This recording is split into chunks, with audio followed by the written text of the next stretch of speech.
ഇവിടെ തൃശ്ശൂർ നിങ്ങൾ കാലത്തിൽ സുരേഷ് ഗോപിക്ക് ഒരു വിജയം കൊടുത്തതല്ലാതെ അതുപോലെ വേറെ എവിടെയാണ്? എല്ലായിടത്തും നിങ്ങൾ തോറ്റു. അത് കഴിഞ്ഞിപ്പോ ലോക്സഭയിലേക്ക് ഉപതെരഞ്ഞെടുപ്പ് നടന്നു. പ്രിയങ്ക ഗാന്ധി വയനാട്ടിൽ മത്സരിച്ചു.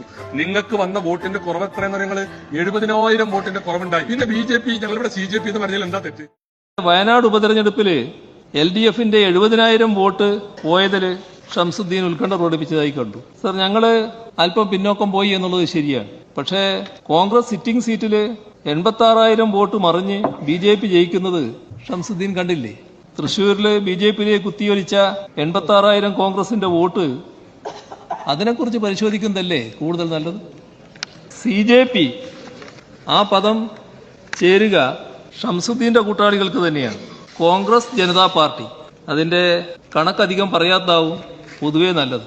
പട്ടാമ്പിയുടെ കണക്കുണ്ട്, പാലക്കാടുണ്ട്, ബേപ്പൂര് വടകരയുണ്ട്, നേമം വഴി തൃശ്ശൂരിലെത്തി നിൽക്കുന്നുണ്ട്. അതിൻ്റെ ഒന്നും കണക്ക് ഞാനിപ്പോൾ കൂടുതലായിട്ട് കടക്കുന്നില്ല. ഷംസുദ്ദീനും പോയോ?